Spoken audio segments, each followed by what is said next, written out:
मोहतरमा एक बात ध्यान में रखें, कोई सवाल करने से पहले सोच लिया करें। आपको 2006-7 में पीसी बूरबन ने किस किस इंजेक्शन लगाए थे? पर पोलियो के इंजेक्शन थे या कौन से इंजेक्शन थे?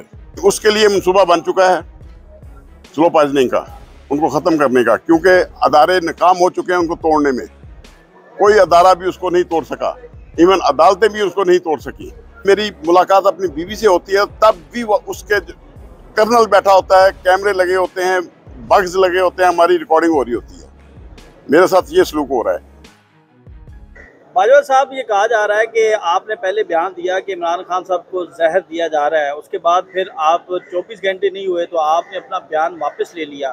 तो सोशल मीडिया सार्फिन जो हैं वो बड़ी तनकीद कर रहे हैं। वो ये कहते हैं कि आफ्ताब बाजवा का सॉफ्टवेयर अपडेट हो गया है। क्या कहते हैं? देखिए, मैंने बयान वापस नहीं लिया, मैंने बयान की करेक्शन की थी कि उन पर 2 दफ़ा हमला हो चुका है। उन पर 2 दफ़ा हमला, एक दफ़ा गोलियां लग गई इमरान खान साहब को, दूसरी दफ़ा जुडिशल कम्प्लेक्स में उनको धमाके से उड़ाने का प्रोग्राम था। ये मुलाकात के दौरान हमें इमरान खान साहब ने बताया था और फिर उन्होंने वाज़ेह लफ्ज़ों में कह दिया, अब मुझे स्लो पॉइजनिंग के जरिए ये कत्ल करना चाहते हैं और कत्ल करेंगे। अब मेरी मुलाकात अपनी बीवी से होती है, तब भी वो उसके कर्नल बैठा होता है, कैमरे लगे होते हैं, बग्स लगे होते हैं, हमारी रिकॉर्डिंग हो रही होती है। मेरे साथ ये सलूक हो रहा है। फिर यही आमर फरूक जो है कहता है कि इमरान जख्मी हालत में ही आए, बायोमेट्रिक कराए, और नवाज शरीफ के लिए बायोमेट्रिक के लिए जनाब मशीन सारी जनाब एयरपोर्ट पहुंच जाती हैं। ये इंसाफ का है, अदल का हमारा जो है तराजू यही है। इस पे हमारी बातें हुई और इमरान खान साहब ने खुल के बातें की, और जहाँ तक उन्होंने ये बात कही है जहर की, बिल्कुल इस पे वो बहुत संजीदा भी हैं और परेशान भी हैं। और ये वाज़ेह अल्फाज में उन्होंने कहा है कि ये कोशिश की जा रही है कि मुझे जो है ये स्लो पॉइजनिंग करेंगे। जिस तरह DG FIA और जो एक मकसूद चपड़ासी जो था दुबई में, जो उसने कहा,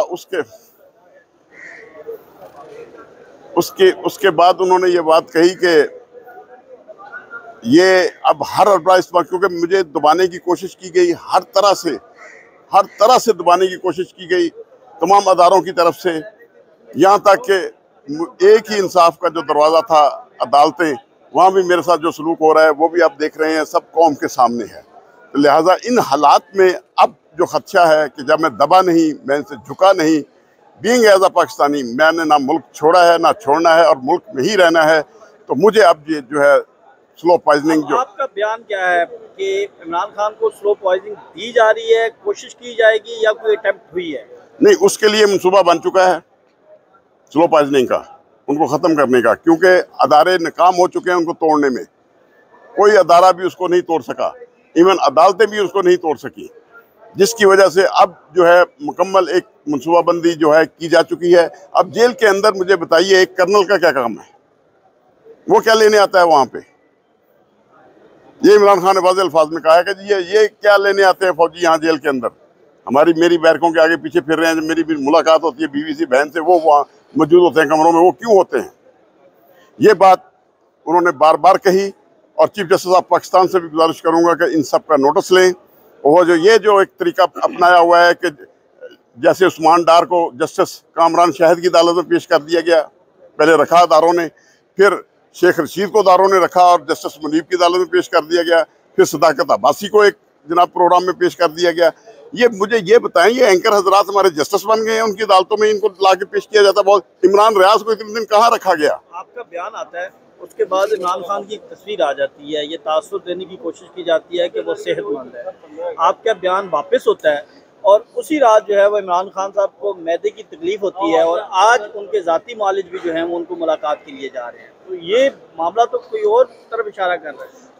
जो आप ये बात कर रहे हैं सेहत की, वाकई इसमें हमने भी महसूस किया था। वहाँ पे शाह महमूद कुरैशी साहब की सेहत बहुत डाउन है, और यहाँ इस हद तक के शाह महमूद कुरैशी साहब से हमने गुफ्तगू की कोशिश भी की। अदालत ने कहा कि हमने कहा सीक्रेट एक्ट है, हमें डॉक्यूमेंट आप नहीं दे रहे। जब सीक्रेट एक्ट के डॉक्यूमेंट सीक्रेट हैं, हमारी मुलाकात भी हमारी क्लाइंट से सीक्रेट होनी चाहिए। हम ओपन प्लेस पे करेंगे, किसी कमरे में बैठ के नहीं करेंगे। हम वकला को फिर एक कमरे में बिठा के इमरान खान और शाह महमूद कुरैशी को लाया गया। हमने कहा हम यहाँ कोई बात नहीं करेंगे केस के मतलब, सिर्फ आपकी खैरियत पूछेंगे। जिस पर हमने केस के मतलब कोई बात नहीं की, ना ही हमें कोई इंस्ट्रक्शन मिली। इसलिए कि वहाँ बग्स लगे हुए थे, कैमरे लगे हुए थे और रिकॉर्डिंग हो रही थी, और बाहर जो हैं कपड़ों में स्पेशल ब्रांच के लोग फिर रहे हैं। भाई हम यहाँ हाई कोर्ट के वकील हैं, सुप्रीम कोर्ट के वकील, हम यहाँ नहीं देखते कौन कौन फिर रहे हैं स्पेशल ब्रांच के लोगों को, हम तो पहचानते हैं। और इमरान खान ने वाज़ेह अल्फाज में कहा कि कर्नल आके बैठ जाता है। हमने देखा कि गरीदा फरूकी ने कहा कि आपको तहरीक इंसाफ का इंजेक्शन लगा हुआ है। जी, रात मेरे प्रोग्राम में उसने ये बात कही थी मुझे कि आपको, गरीदा फरूकी ने प्रोग्राम बुलाया तो कहने लगी जी आपको तो अब तहरीक इंसाफ का इंजेक्शन लगा हुआ है, आप सेक्रेटरी जरूर रहे हैं, सुप्रीम कोर्ट बार के सीनियर लॉयर्स भी हैं। मैंने कहा मोहतरमा एक बात ध्यान में रखें, कोई सवाल करने से पहले सोच लिया करें। आपको 2006-07 में पीसी बूरबन ने किस ने इंजेक्शन लगाए थे? पोलियो के इंजेक्शन थे या कौन से इंजेक्शन थे? मैं भी मौजूद था वहां पे, मैं देखता रहा हूं उसको, वो क्या करती थी, क्या क्या सूटें लगाती थी, मुझे सारा पता है। मैं सब एंकरों को जानता हूँ, जाती तौर पे जानता हूँ, आप सब जानते हैं मुझे। मैं आपके सामने रोजाना होता हूँ और आना शुरू हो गया हूँ। आपके जो सीनियर कोर्ट रिपोर्टर थे वो सारे मेरी जात को जानते हैं। रहेगी बात गरीदा फरूकी साहब से ये कहूँगा, किसी पार्टी, आप हजरात जो सहाफ़ी हजरात हैं इंडिपेंडेंट रहें, जिस तरह हम वकला इंडिपेंडेंट हैं। खुदा के लिए इस मुल्क को चलाना है और हमने चलाना है, किसी के इशारे पे मत चलो और किसी के इंजेक्शन पे भी मत चलो। बाजवा साहब ये बताइएगा कि इलेक्शन भी करीब आ गए हैं, आपकी इमरान खान से मुलाकात हुई है, तो इलेक्शन के हवाले से क्या गुफ्तगू हुई, किसको टिकट देने हैं, कौन पार्टी को लीड करेगा इलेक्शन में? देखिए इस बारे में कोई हमारी गुफ्तगू नहीं हुई।